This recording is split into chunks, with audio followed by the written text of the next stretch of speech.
kita sambung dengan salat tahiyatul masjid. Babul hadfi ala salati tahiyatil masjid, himbauan untuk melakukan salat penghormatan kepada masjid. Bukan kepada masjidnya sebenarnya, kepada Allah. Cuman masjid sesuatu yang dihormati, dimuliakan. Wa karahiyatil julusi, dan makruhnya untuk duduk qabla ayyusalli rak'ataini, sebelum seseorang melakukan salat 2 rakaat. Fi ayyi waqtin dakhala, kapanpun dia masuk. Wa sawa'un shalla rak'ataini bi niyatit tahiyyati, boleh dia, apakah dia waktu masuk dengan niat tahiyatul masjid, atau salati faridatin, atau salat fardu. As-sunnati ratibatin, atau salat sunat rawatib, atau ghairiha, atau yang lainnya. Jadi begini. Salat tahiyatul masjid adalah salat penghormatan kepada masjid. Hakikatnya juga penghormatan kepada Allah. Salat tahiyatul masjid itu sunnah, makruh bagi orang yang masuk masjid lalu tidak melakukan salat tahiyatul masjid. Kecuali jika Anda berada di Masjidil Haram lalu Anda ingin tawaf. Bagi yang masuk Masjidil Haram lalu ingin tawaf, Anda tidak perlu salat tahiyatul masjid. Karena tahiyatnya penghormatan kepada Ka'bah itu dengan tawaf. Kecuali, ingat, bagi Anda yang datang ke Masjidil Haram tidak niat untuk tawaf. Dibedakan ya. Jangan diratakan, jangan disamakan, nanti malas masuk Masjidil Haram tidak tahiyatul masjid. Masuk Masjidil Haram tidak disunatkan tahiyatul masjid bagi yang mau tawaf. Bagi yang tidak tawaf, ya penghormatannya adalah tahiyatul masjid. Baik semua masuk masjid disunahkan tahiyatul masjid. Masjid manapun. Apa yang disebut masjid itu? Yang pertama harus tanah yang wakaf. Kemudian setelah itu wakaf dan bangunannya diniatkan untuk masjid. Niat masjidiyah. Kalau ada orang bangun hanya untuk sholat saja tidak disebut masjid, maka belum dihukumi masjid. Harus niat dijadikan masjid. Bahkan kalau ada tanah wakaf untuk sholat, untuk masjid, kemudian sepotak dikasih patok, ada payungnya begitu, lalu diniatkan jadi masjid, Anda tahiyatul masjid di situ. Belum bangunan megah semacam ini. Ini tahiyatul masjid. Kemudian selanjutnya, sholat tahiyatul masjid ini enggak kenal waktu. Kembali ke belakang, ada sholat yang diharamkan dilakukan di waktu-waktu tertentu. Setelah sholat subuh sampai terbit matahari, setelah terbit matahari sampai meninggi, atau setelah sholat asar, setelah melakukan sholat asar sampai terbenam matahari, sampai masuk waktu maghrib. Ada sholat-sholat itu yang diharamkan. Tapi sholat apa yang diharamkan dilakukan di waktu itu? Sholat yang diharamkan dilakukan setelah melakukan sholat asar, atau sebelum terbenamnya matahari, atau yang diharamkan dilakukan setelah sholat subuh, atau diharamkan waktu terbit matahari hingga meninggi setinggi tombak. Sholat yang diharamkan itu bukan semua sholat. Agar paham dulu di sini. Sholat yang diharamkan di waktu itu hanya 2 sholat. Selebihnya Anda boleh lakukan setelah sholat subuh. 2 sholat ini apa? Yang pertama sholat sunnah mutlak, yang nggak pakai nama. Tiba-tiba Anda langsung sholat, setelah sholat subuh langsung Allahu Akbar. Sholat apa? Sholat sunnah mutlak, nggak pakai nama. Maka haram dilakukan saat itu. Tapi kalau sholat qabliyah subuh yang belum dilakukan karena kita keburu-buru jamaah didirikan, maka boleh dilakukan setelah sholat subuh. Dan ini disepakati, nggak ada khilaf dalam hari ini, nggak usah ragu. Pernah kami sampaikan pada pertemuan yang lalu bahwasanya jika Anda ketinggalan qabliyah subuh, maka hendaknya Anda tetap melakukan setelah sholat subuh. Tapi yang nggak boleh tadi yang pertama sholat apa? Sholat mutlak. Kemudian yang kedua adalah sholat yang sebabnya adalah nyusul di belakang. Sholat sunnah yang sebabnya di belakang. Contoh apa? Sholat yang sebabnya di belakang itu seperti sholat sunat umroh. Sholat sunnah umroh itu dengan umrohnya duluan sholatnya atau umrohnya? Sholat dulu baru umroh. Maka itu tadi, kalau Anda masuk ke miqat, Setelah asar Anda tidak perlu sholat sunnah umroh. Kenapa? Karena sebabnya di belakang. Sebabnya adalah umrohnya nanti, sholat dulu. Jelas ya?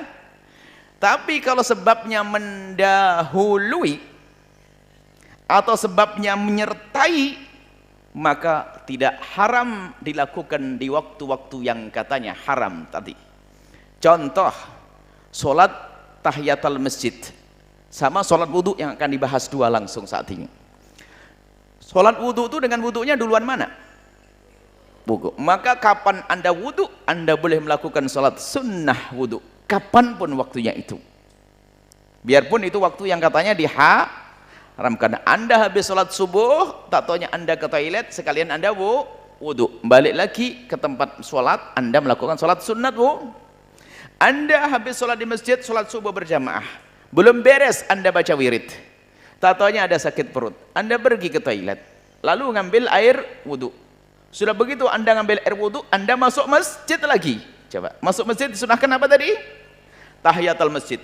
Ketahuilah, biarpun itu katanya waktu yang diharamkan, menjadi tidak haram karena apa? Sebabnya mendahului atau sebabnya menyertai. Hanya satu tok yang haram, sebab yang ada di belakang. Selesai.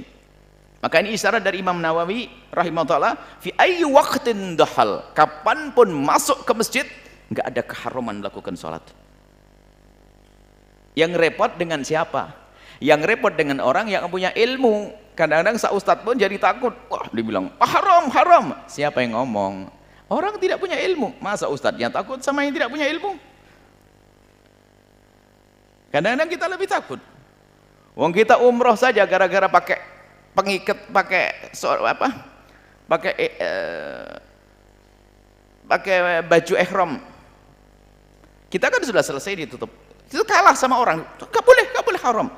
Sudah begitu pakai ribut lagi, ya sudahlah kita ikuti daripada ribut mereka. Wong tidak haram saja. Kadang-kadang yang punya ilmu pun kalah. Baik, selesai ya. Kita lanjutkan sekarang. Wa an Abi Qatadah, dari Imam Abi Qatadah radhiyallahu taala anhu, qala, beliau berkata, qala Rasulullah sallallahu alaihi wasallam, Rasulullah sallallahu alaihi wasallam, idza dakhala, Rasulullah bersabda, idza dakhala ahadukumul masjidah, jika ada salah satu dari kalian masuk masjid, fala yajlisu, maka hendaknya tidak duduk, hatta yusalli raka'ataini, sehingga melakukan salat 2 rakaat. Ingat, masjid syaratnya harus wakaf. Yang tidak wakaf tidak akan jadi masjid selamanya.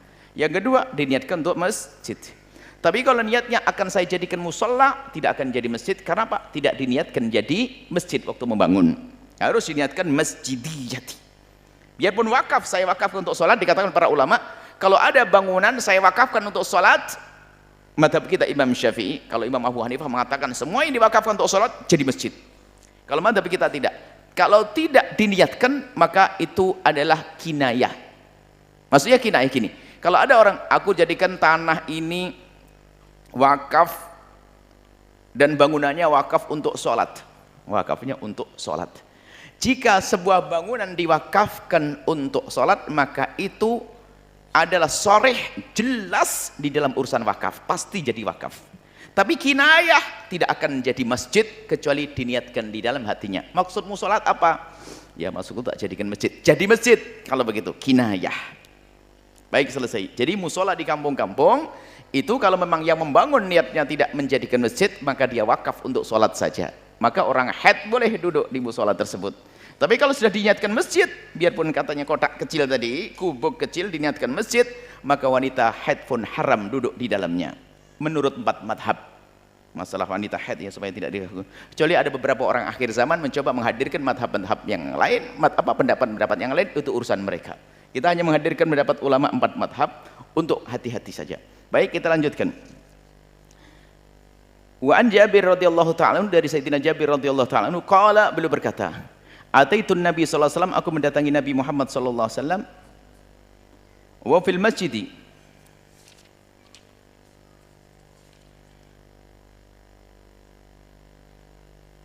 beliau di dalam masjid. Wa huwa fil masjid faqala shalli rak'ataini, waktu Nabi di dalam masjid, Jabir datang, salat dulu 2 rakaat. Salat dulu 2 rakaat. Nah, Sekarang sampai kapan hilangnya kesunahan kalau kita masuk masjid? Satu, Anda tidak lagi disunnahkan kalau Anda sengaja duduk. Nah, berarti sudah hilang kesunahan tahiyatul masjid kalau Anda sengaja duduk. Satu. Yang kedua ditulis, kalau Anda duduknya tidak sengaja tapi sebentar karena lupa tiba-tiba duduk, Anda berdiri lagi masih sunnah.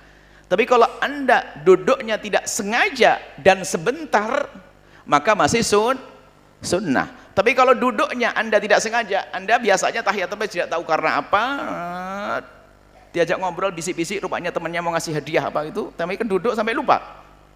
Kalau lama, nggak sunnah lagi tahiyatul masjid. Lamanya itu seberapa waktu sih? Lamanya itu adalah jika ada orang sholat 2 rakaat sudah selesai, gitu loh lamanya. Paham ya? Lamanya. Kemudian berdiri, mungkin kita masih nunggu adzan atau dan sebagainya. Kalau kita berdiri itu apakah masih sunnah melakukan sholat tahiyatul masjid? Ada 2 pendapat di dalam hal ini. Sudahlah, jangan bikin orang susah ya. Memang banyak yang mengatakan, termasuk Imam Romli mengambil dari ayahanda beliau, dan para ulama madhab Syafi'i, ulama banyak mengatakan begini. Termasuk disebutkan oleh Syekh Bakar Syatok dalam Hasyiah I'anatul Thalibinya bahwa kalau berdirinya lama,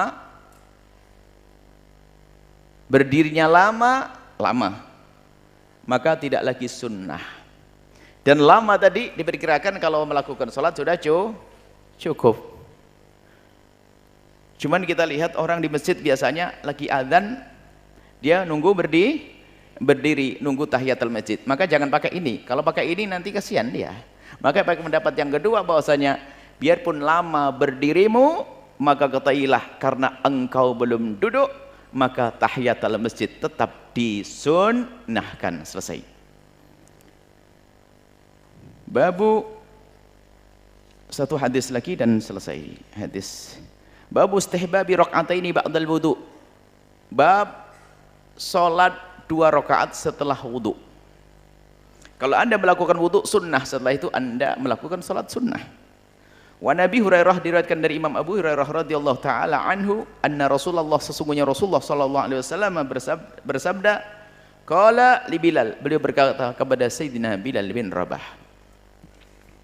Lagi-lagi Bilal itu bukan orang yang pangkat tinggi di hadapan manusia, dia dari budak yang dimerdekakan dari golongan kulit hitam, tapi ternyata disanjung Nabi dan mulia. Ternyata berita di surganya sudah didengar oleh Nabi.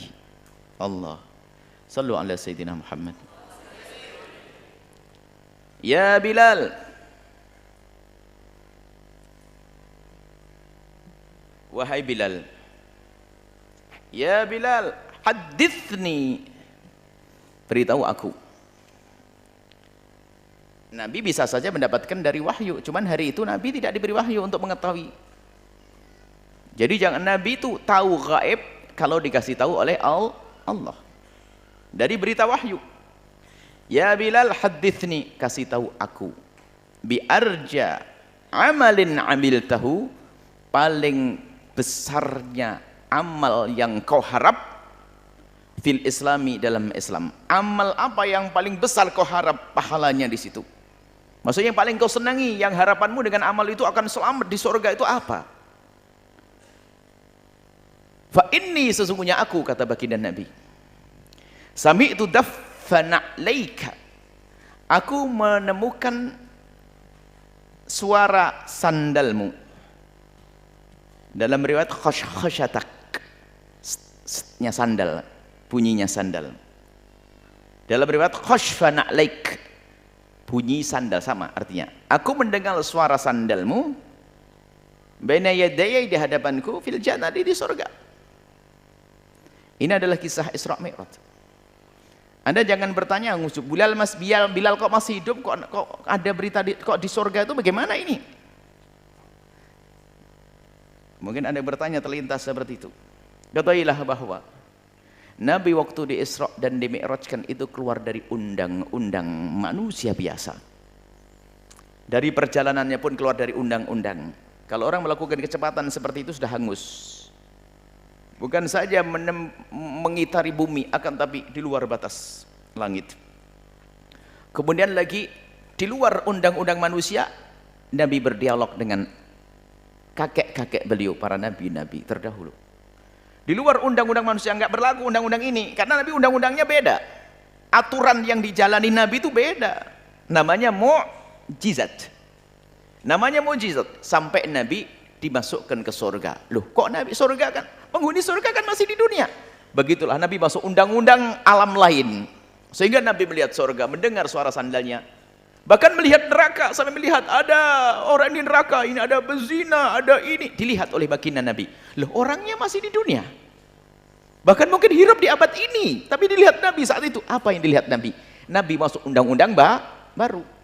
Sehingga ilmu Nabi diberi oleh Allah, sehingga Nabi melihat apa yang akan terjadi nanti di surga. Ini fulan. Termasuk Bilal. Sandalmu aku dengar di surga. Bilalnya masih hidup di dunia. Nah, maka tidak usah ragu kalau masa mukjizat. Sering ditanyakan hal ini. Baik. Qala, Bilal berkata, ma'amiltu amalan arja indi. Aku tidak melakukan satu amal yang sangat aku harap pahalanya min anni, melebihi dari apa yang aku lakukan. Sesungguhnya aku lam atatahhar tuhuran, aku tidak melakukan bersuci. Aku tidak bersuci, berwudu fi sa'atin min lailin aw naharin, siang atau malam. Pokoknya kalau wudu aku illa shallaitu, pasti aku langsung salat. Bidzalika tuhuri, dengan wudu tersebut. Maksudnya gini, tidak berwudu aku kecuali aku melakukan salat. Maku tibali an usalliya, yang bisa aku lakukan untuk salat minimal 2 rakaat tadi. Jadi sudah diberi kemudahan, namanya sering disebut dengan syukril wudu, maksudnya nyukuri. Wong wudu itu kan karunia dari Allah. Orang bisa wudu ada air, syukurilah, dan mensyukuri nikmat menggunakan untuk sesuatu yang diridhai Allah. Maka Sayyidina Bilal melakukan salat 2 rakaat syukril atau salat wudu tadi, muttafaqun alaih. Wa hadza lafdzul Bukhari, ini adalah lafadznya dari Imam Bukhari rahimahullah taala. Ad-daffu bil fa'i sautun na'li, yang namanya daf adalah suara sandal, wa harakatu, dan gerakan gesekan sandal, al ardi ke bumi. Wallahu a'lam bissawab. Semoga Allah memberikan kepada kita pemahaman yang benar.